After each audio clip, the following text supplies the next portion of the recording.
The chief guest, His Excellency, the Honorable Governor of Assam, Shri Gulab Chandra Katare ji, is requested to address the convocation.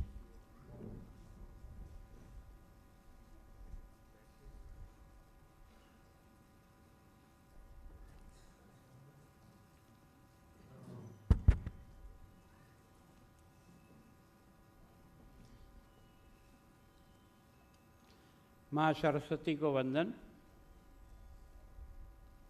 भारतीय सूचना प्रौद्योगिकी संस्थान गुवाहाटी के 6ठे दीक्षांत समारोह में मंच पर उपस्थित हमारे चेयरमैन सत्यव्रत देव जी, सम्मानित अतिथि, आज मेरा सौभाग्य है कि मैंने एक ऐसे व्यक्ति से भाषण सुना है। सच में दीक्षांत भाषण यही है, इसी को कहते हैं दीक्षांत भाषण। मैं बहुत भाग्यशाली हूँ कि मैंने कई वर्षों बाद इस प्रकार की बात सुनने को मिली है। उसके लिए आपका बहुत बहुत अभिनंदन, बहुत बहुत। वास्तव में चक्रवर्ती जी ने हम सब के दरवाजे खोल दिए। इनमें से जिसको जिससे संबंध आया है उसको अपने जीवन में उतारने का प्रयत्न करें।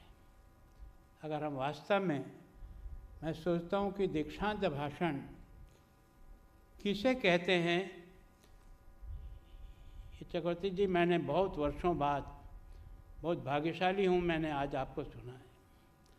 मेरा दिल बहुत प्रसन्न है कि अगर भारत का हर व्यक्ति, भारत का हम जो मंच पर बैठे हैं, सामने बैठे हैं, इसका पालन करें तो हम भारत को दुनिया की सबसे बड़ी शक्ति बनाने में कुछ ही वर्ष लगाएंगे, उसमें बना दें।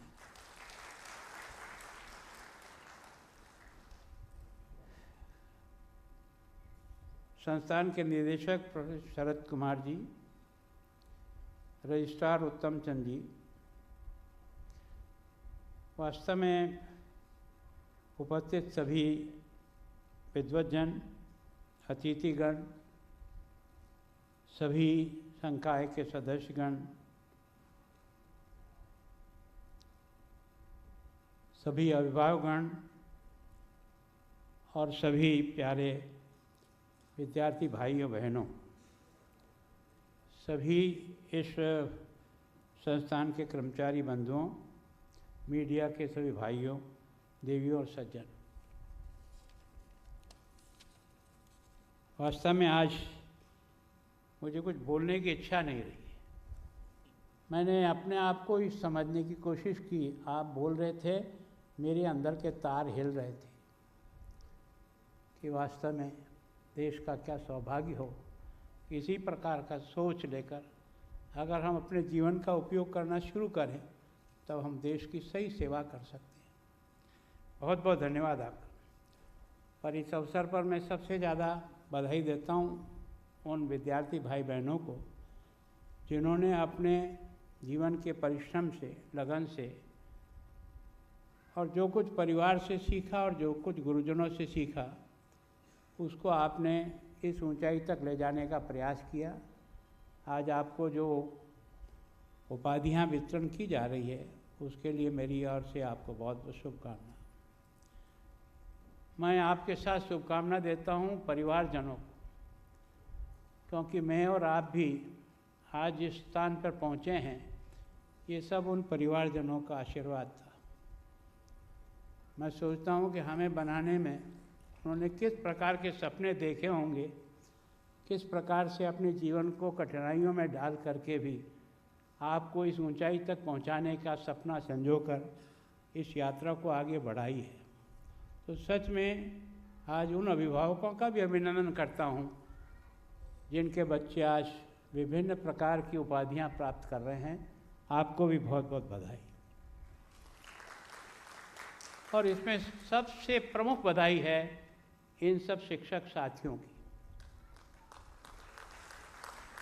वास्तव में ये विद्या का मंदिर, इसके पुजारी जितने अच्छे होंगे उतना ही मंदिर अच्छा होगा। मैं सोचता हूँ ये विद्या का मंदिर अगर चमकता है तो इन सब फैकल्टी मेंबर के आधार पर चमकता है। इनका परिश्रम, इनका सोच, इनका डिवोशन, इनका बच्चे के प्रति प्यार, यही वास्तव में इस दीक्षांत समारोह की इस ऊंचाई तक पहुंचाता है। मैं और आप इस बात को जानते हैं कि जीवन में कोई बड़ा व्यक्ति अपने आप मैं नहीं समझता जितना मैं आज भी अपने उस अध्यापक को अपने मन में बिठाए रखता हूँ, जिसने मुझे उंगली पकड़ करके चलना सिखाया और इस लायक बनाया है। इसलिए ही गुरु का अत्यंत सम्मान पहले भी था, आज भी है, और जब तक सृष्टि चलेगी दुनिया में बाहर का सम्मान कम हो सकता है, हम नेताओं का सम्मान कम ज़्यादा हो सकता है, पर गुरु का सम्मान कभी कम नहीं हो सकता। ये दृढ़ सिद्ध है। और मैं सोचता हूँ कि इसलिए जब बात कहते हैं तो गुरु का दायित्व भी उतना ही बढ़ जाता है। उसको भी अपने बारे में, इसी बारे में रात और दिन सोचना चाहिए कि मैं जिस पद पर बैठा हूँ, जो काम कर रहा हूँ, वो काम मैं कुछ ऐसा कर रहा हूँ जहाँ गारे की और मिट्टी की और पत्थर की मूर्तियाँ नहीं बनती है, जहाँ मनुष्य की मूर्तियाँ गढ़ी जाती है। और मेरी मूर्तियाँ गढ़ने का अगर जितना तन्मयता से करूँगा उतना ही उसका आकार अच्छा होगा, तो निश्चित रूप से वो आकार देश और दुनिया को अपने मानवता का जो संदेश देना चाहिए वो निश्चित रूप से दे पाएगा। मुझे बहुत प्रसन्नता है कि आज IIIT के इस दीक्षांत समारोह में आज, जैसा कि डायरेक्टर साहब ने कहा, 227 लोगों को डिग्रियां दे रहे हैं। बीटेक की 177, एमटेक की शायद 41 और पीएचडी 9। इन सबको मैं अपनी ओर से बहुत बहुत शुभकामनाएं देता हूँ। पर जब मैंने इसका फिगर देखा तो थोड़ा सा मन को मायूसी आई कि बच्चों की तुलना में बच्चियों की संख्या कम है। ये हम सब लोगों को चुनौती के रूप में स्वीकार करना चाहिए। अब हमारे समाज में बच्चियां कमज़ोर नहीं हैं, केवल और केवल उनको किस तरह से इस फील्ड में लाया जाए, इसके लिए क्या प्रयत्न करें, ताकि यह जो अनुपात है, ये अनुपात मन को संतोष देने वाला नहीं है। क्योंकि मैंने अपने जीवन में अनुभव किया है, मैं कई यूनिवर्सिटी के कन्वोकेशन में वाइस चांसलर के रूप में जाता हूँ, पहले भी एक राजनीति में काम करने के कारण से जाता हूँ। जब हम यहाँ डिग्रियाँ वितरण करते हैं तो 60% गोल्ड मेडल बच्चियाँ प्राप्त करती है। ये सारे देश का रिकॉर्ड है। इसका मतलब क्षमता है उनमें, केवल उनको यहाँ तक लाने के लिए कुछ प्रयत्न करना पड़ेगा, कोई तरीका निकालना पड़ेगा। इस दृष्टि से ज़रूर विचार करो। इस संस्था के विद्यार्थियों को जो कुछ मुझे आपने दिया था, मैंने पढ़ा, बहुत मन को प्रसन्नता हुई कि वास्तव में IIIT ने इन वर्षों में, क्योंकि अभी इसकी स्थापना 2013 में हुई है, बहुत ज़्यादा समय नहीं हुआ है, पर इस कम समय में भी जो अचीवमेंट किया है उसके लिए उन सब लोगों को जो आज यहाँ नौकरी कर रहे हैं और नहीं कर रहे हैं, फिर चले गए या रिटायर्ड हो गए, उन सब का भी अभिनंदन करता हूँ कि उनके प्रयत्न के कारण से इस IIIT को जिस प्रकार के बच्चों का जीवन बना है। संस्थान के बीटेक के छात्र और 2 पूर्व छात्रों ने पेस चैलेंज 2023 के सामान्य वर्ग में विश्व भर में 4थी रैंक और विद्यार्थी वर्ग में 2री रैंक हासिल की है। ये वास्तव में बहुत बड़ी उपलब्धि मानता हूँ। हरियाणा के फरीदाबाद में 17 और 19 जनवरी तक आयोजित the India international science festival के फाइनल में बीटेक के 2022 के बैच में 2 छात्रों अभिनव घोषाल और सौम्य शंकर मित्रा ने जगह बनाने में सफलता हासिल की है। बीटेक के 2021 के बैच में छात्र प्रतीक आनंद ने TBS credit EPIC 5 IT challenge में पहले स्तर पर पुरस्कार प्राप्त किया है और संस्था का मान बढ़ाया है। बीटेक के 2021 बैच के छात्र रितेश कुमार गुप्ता और सहज गुप्ता और यश अग्रवाल ने ACM ICPC चेन्नई रीजनल में 17वां रैंक हासिल किया है। 2013 से शुरू हुआ है, लेकिन एक बात ज़रूर मैं डायरेक्टर साहब आपसे कहना चाहता, जैसा मैंने आपका रिकॉर्ड देखा है कि पिछले कुछ सालों में हम रैंकिंग में नीचे आ रहे हैं। जैसा आपने अपने उद्बोधन में भी आपने स्वयं ने भी माना है, मैं सोचता हूँ इसको बैठ करके विचार करना चाहिए, क्योंकि ये हम सब लोगों के मन को थोड़ा सा अच्छा नहीं लगता है। मैं सोचता हूँ आगे बढ़े। 2020 में आपकी रैंकिंग 66 थी, 2021 में ये 73 पर आई, 2022 में जाकर ये 112 पर आई और अब की बार 2023 में 151 से 200 के बीच में आई है। कृपा करके आप सब बंधुओं से मेरी प्रार्थना है कि जो संस्था इस ऊंचाई तक जा रही है उसको उस ऊंचाई पर बनाए रखना और आगे बढ़ाना आपका और मेरा दायित्व होता है। इस पर ज़रूर विचार करिए। मैं सोचता हूँ कि वास्तव में मेरा बोलने का कोई अर्थ नहीं। मैं आज पहली बार दीक्षांत भाषण किसे कहते हैं वो वास्तव में पहली बार सुना है कि एक बच्चे से आप उम्मीद क्या करते हो। हम और आप सब लोग क्या सोचते हैं कि हम अपने आप ही यहाँ के बैठ गए, इस कुर्सी पर बिठाने वाली इस देश की गरीब जनता जो अपने खून पसीने के टैक्स का पैसा दे करके इन विश्वविद्यालयों की स्थापना करती है, IIT बनाती है, ये उस गरीब ठेले वाला का पैसा भी इसमें है। वो हमको योग्य बनाकर इस स्थान पर लाकर खड़ा करता है और उसके बाद हम उसके जीवन को नहीं बदल सकें तो हम कर्जदार ही रहकर मर जाएंगे, ऐसा मेरे को लगता है। तो वास्तव में हमने जो कुछ भी प्राप्त किया है उसको हमें वापस डिलीवर करना है। ये हमारे पर कर्जा है समाज का, देश का। और मैं सोचता हूँ जो दीक्षांत जो यहाँ से डिग्री लेकर के अपने जीवन में प्रवेश करेंगे अलग अलग स्थान पर, वो इस बात को बराबर ध्यान में रखें कि मेरी योग्यता का उपयोग मेरे समाज और देश के लिए कैसे हो सकता है, मैं अधिक से अधिक उपयोगी कैसे बन सकता हूँ, मैं अधिक से अधिक काम कैसे कर सकता हूँ। कारण क्या है कि प्रभु ने मनुष्य के लिए 24 घंटे का ही दिन बनाया है। न आपके लिए अलग है, न मेरे लिए अलग है, न किसी और के लिए अलग है। जब हमको इस 24 घंटे में ही अपने जीवन का उत्तर तो ऊंचाई को लाना है तो मिनट एक एक मिनट का हमें जीवन का सदुपयोग करके कैसे उपयोगी बनाएं, ये सोचता हूँ कि इसके लिए आज हमको आवश्यकता है। मैं सोचता हूँ कि अभी टाटा के साथ जो कोलैबोरेशन हुआ है असम सरकार का, और विशेष करके सेमीकंडक्टर बनाने में 27,000 करोड़ का, अब आपके यहाँ के बालक उसमें से कैसे तैयार होकर के उस प्रोजेक्ट को ऊपर उठा ले ताकि वास्तव में वो प्रोजेक्ट जो है ना सर्वसाधारण व्यक्तियों को कैसे लाभ पहुंचा सके, इसके बारे में हमें विचार करना चाहिए। मैं सोचता हूं कि आज की तारीख में सबसे बड़ी चुनौती है रोजगार। आज का जो यूथ निराश है, हताश है, वो इसके कारण से कि रोज़ चारों तरफ से एक ही बात सुनता है, बेरोजगारी बेरोजगारी बेरोजगारी। लेकिन मैं सोचता हूं कि अगर स्किल डेवलपमेंट व्यक्ति में हो और जो उसका जो मल्टीपर्पज़ जिस प्रकार का जीवन का उसका ज्ञान चाहिए वो अगर हो तो निश्चित रूप से वो उपयोगी साबित 100% होगा।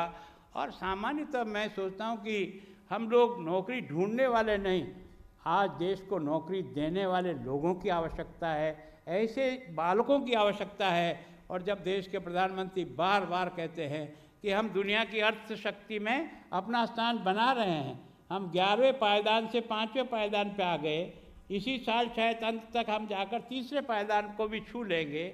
और हमें सौभाग्य है, हमें बहुत प्रसन्नता हुई जिस दिन जो इंग्लैंड हम पर जो है 200 साल तक राज किया उसको हमने पीछे धकेल करके 5वां स्थान जब प्राप्त किया था तो लगा था कि वास्तव में भारत के लोगों में कुछ कर गुजरने की ताकत है अगर उसकी ताकत का उपयोग किया जाए तो।